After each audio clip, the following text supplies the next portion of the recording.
안녕하세요.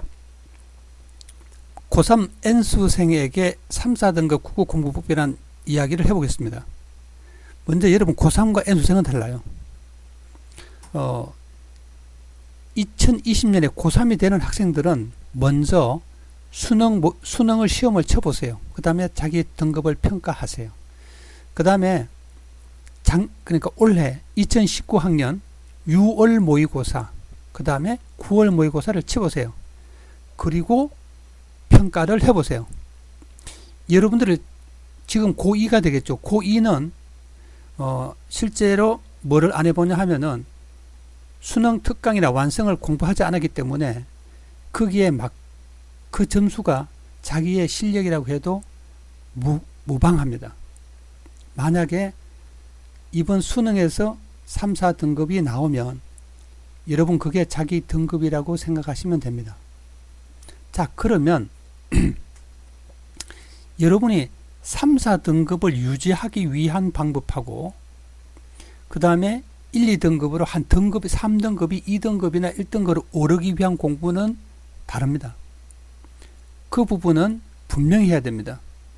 그럼 지금 강의하는 것은 뭐냐면 정확하게 말하면 3, 4등급을 맞기 위한 공부법이라고 생각하시면 됩니다. 자, 그래서 3, 4등급은 기본적으로 뭐냐면 문학에 올인을 해야 됩니다. 그 문학은 뭐냐? EBS 문학을 말합니다. EBS 문학에 올인을 해야 되고, 그럼 어떻게 올인을 하느냐? 작품을 익히세요. 두 번째, 문학의 유형을 익히는 거예요. 문제 유형을. 그 다음에 문제를 푸는 스킬을 익히셔야 됩니다.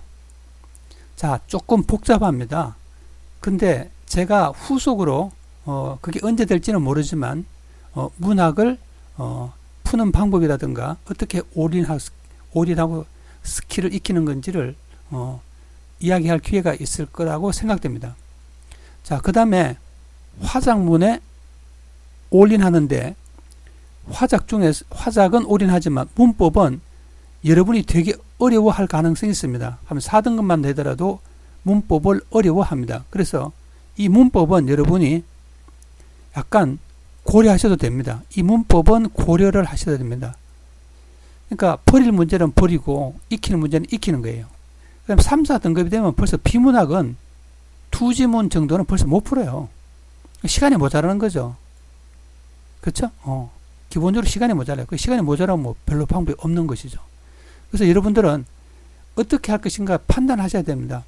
비문학이 크게 요사이 몇 개가 나오냐면 지문이 3개 나옵니다. 대충 보면 이렇습니다.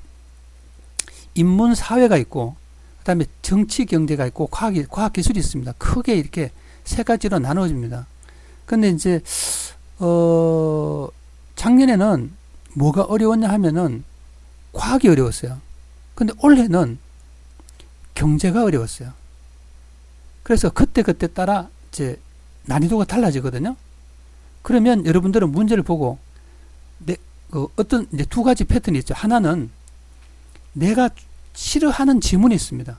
어떤 사람은 과학을 싫어하고 어떤 사람은 경제를 싫어하고 어떤 사람은 철학이나 이런 것을 싫어해요. 사람마다 다르죠. 그 다음에 또 싫어한다고 하더라도 지문이나 문제가 쉬울 수가 있어요. 근데 그게 다 잘 맞춰야 됩니다. 내가 과학 싫었다고 무조건 과학을 포기하면 안 돼요. 과학이 쉽게 나올 수 있으니까요. 그래서 그건 이제 비문학 선별을 잘해야 되는 것이죠. 그래서 여러분들은 선별법을 익히는 게 굉장히 중요합니다. 자, 그래서 다시 한번 정리하면 문학은 확실히 올인을 해야 되고 화작은 올인해야 됩니다. 문법은 선별하시고 비문학도 선별하는 연습을 하셔야 됩니다. 자, 이게 여러분을 고득점으로 가는 지름길일 것입니다. 자, 여기까지 이야기하고 다음에 또 이야기 하도록 하겠습니다. 감사합니다.